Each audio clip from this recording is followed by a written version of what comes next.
Salut, c'est Sandrino du site Réussir ses relations. Alors aujourd'hui, on va parler d'un livre qui s'appelle Les 5 langages de l'amour. C'est un best-seller international de Gary Chapman, qui est un conseiller conjugal américain et aussi animateur de séminaires pour couples. Le concept de l'auteur dans ce livre est qu'il existe 5 manières de manifester notre amour, qu'il a nommé les 5 langages de l'amour. Nous avons chacun notre langage qui ne correspond pas forcément à celui de notre partenaire, ce qui peut poser problème dans notre couple. Cette vidéo, c'est donc un résumé de ce livre accompagné de mes remarques.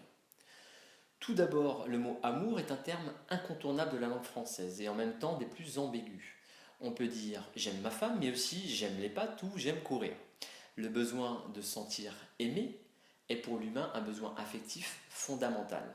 Le fait de tomber amoureux répond aux besoins affectifs, mais seulement temporairement, car il a une durée de vie limitée et prévisible. Le coup de foudre est un point fort d'une expérience sentimentale temporaire. Il relève de l'obsession, d'après l'auteur. On perd le contrôle, on n'est plus nous-mêmes.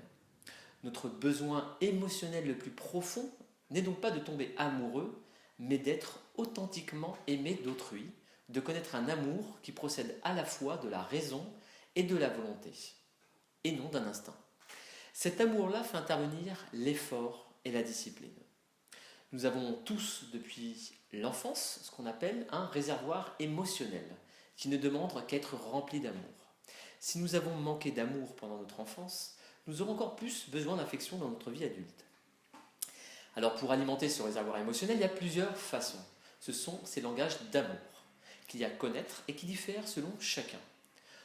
Le premier langage d'amour, ce sont les paroles valorisantes. Le deuxième, les moments de qualité. Le troisième, ce sont les cadeaux. Le quatrième, ce sont les services rendus. Et le dernier, le toucher physique. On va les voir tous un par la suite. Un petit exemple, si vous offrez régulièrement des cadeaux à votre copine mais que vous n'êtes jamais à la maison car trop occupé par votre travail, son réservoir émotionnel finira par se vider car elle se sentira délaissée. Il faut donc savoir comment fonctionne notre partenaire et utiliser son ou ses langages. Alors le premier langage de l'amour, ce sont les paroles valorisantes. Les paroles valorisantes, ce sont des mots d'appréciation et des compliments verbaux. Ce sont des puissants communicateurs d'amour. Il faut de préférence les utiliser sous forme d'affirmation simple et directe. Il faut mettre en valeur ce qui est positif plutôt que le négatif. Il est donc préférable d'utiliser les compliments verbaux à la place de remontrances, bien sûr. Adresser des compliments sincères à votre conjoint n'est qu'une façon de lui faire comprendre combien vous l'estimez. Encourager votre partenaire, c'est lui insuffler du courage, car on manque tous de confiance et ça permet de l'aider à devenir meilleur. On peut utiliser des paroles encourageantes, des paroles aimables et des paroles humbles. Quelques exemples. Je t'aime ma chérie, tu es ravissante aujourd'hui, ton dessin est magnifique, je suis bien avec toi, tu m'as manqué, etc. On le voit, ce sont des affirmations simples et directes qui font toujours plaisir à entendre. Passons maintenant au second langage de l'amour. Ce sont les moments de qualité.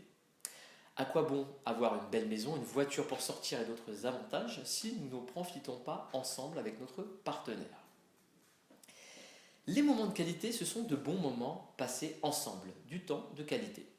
Ce sont des moments où on accorde à notre partenaire une attention totale. Ce n'est pas s'asseoir à côté de lui pour regarder la télé ou être scotché sur son téléphone portable ou sur sa tablette. C'est regarder cette personne, lui parler, l'écouter, la prendre dans nos bras, se promener à deux, aller au restaurant, etc. On reconnaît généralement les fiancés dans un restaurant car ils se regardent et se parlent. On reconnaît les mariés car ils regardent les autres.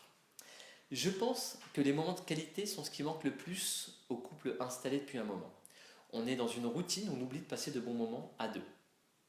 À noter que lorsque l'on a des enfants, il y a aussi des moments de qualité que l'on peut passer avec notre partenaire, mais aussi des moments de qualité passés en famille et où notre attention est portée sur la famille, donc notre femme, mais aussi nos enfants.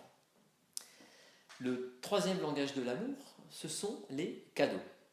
Alors les cadeaux, ça fait partie intégrante de l'amour. Ce sont des symboles visibles de l'amour. Les cadeaux ils peuvent être achetés, mais aussi trouvés ou confectionnés de vos propres mains. La valeur du cadeau n'a aucune importance.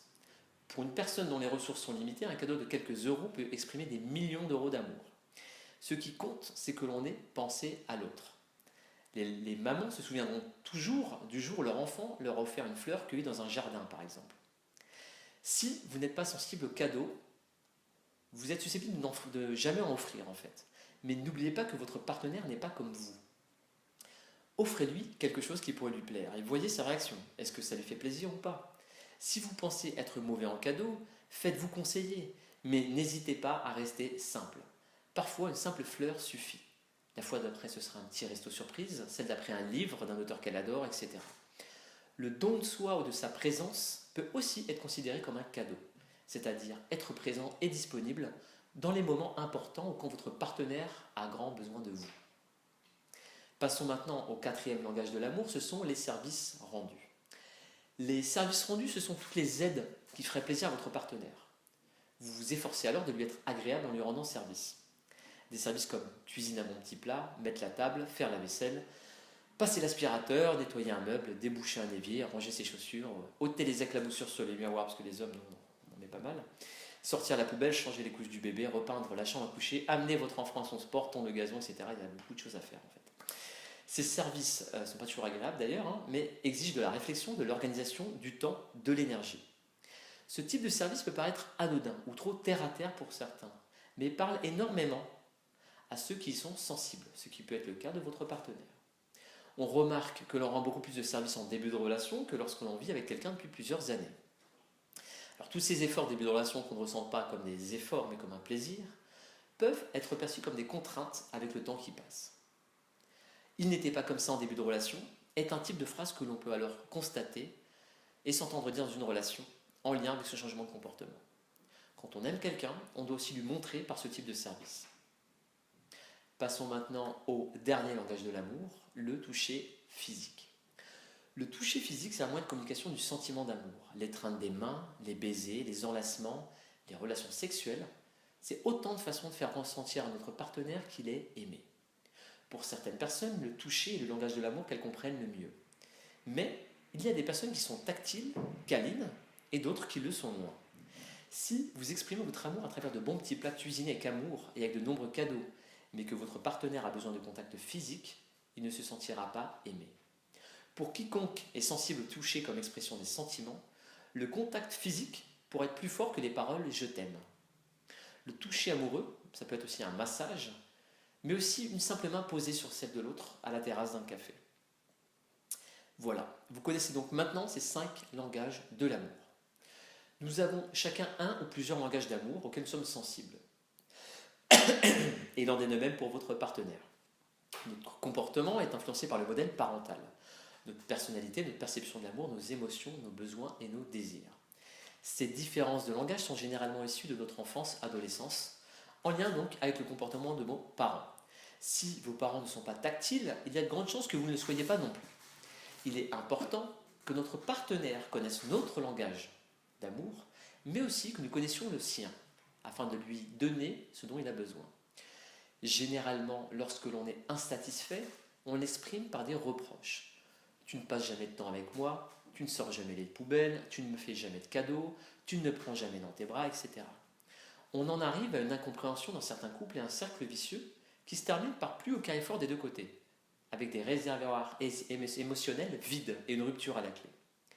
Dans certains cas, il est possible de sauver la relation en réapprenant à se parler, mais surtout à s'écouter dans le langage d'amour qui parle le plus à notre partenaire.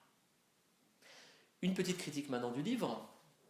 Ce livre est porté sur le couple, mais ces langages, paroles valorisantes, cadeaux, etc., ce sont des langages d'amour. On peut les utiliser avec notre partenaire, mais aussi avec nos enfants, nos parents et nos amis. Les concepts me parlent, les exemples me parlent, et même si les langages de l'amour ce sont des concepts, il n'en reste pas moins qu'on peut les vérifier dans notre vie de tous les jours. Depuis que je l'ai lu d'ailleurs, lorsque je passe un moment avec ma copine, je m'amuse à lui dire quel moment de qualité nous passons. Ça l'a fait un petit peu marrer. Et c'est vrai que c'est un moment de qualité à partir du moment où on s'en rend compte et qu'on fait en sorte que ça en soit un. Ce type de moments, on les néglige souvent, comme nos gestes affectueux par exemple. Une remarque d'ailleurs, les exemples du livre parlent de couples mariés. Le fait que l'auteur soit pasteur n'y est pas pour rien. L'auteur cite également un peu trop souvent le fait que ces couples sont venus le consulter ou sont là à son séminaire, etc. Bref, l'auteur se fait de la pub. Ça peut parfois un petit peu agacer. Il faut simplement faire abstraction de ces détails car le livre est très intéressant et utile. Je le conseille donc vivement car il permet de se souvenir de cette petite chose liée à l'amour qu'on a tendance à négliger ou oublier.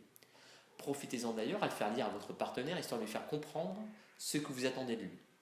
Si vous n'achetez pas ce livre, gardez en tête cette vidéo ou l'article sur mon blog qui est sur le même sujet et faites-le lire à votre partenaire.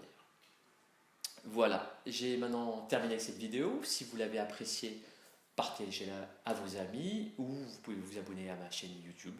Sinon, vous pouvez aussi aller sur mon site web Réussir ses relations pour y lire tous les articles qui n'ont pas été retranscrits en vidéo et éventuellement vous abonner à ma mailing list ou m'envoyer un petit message.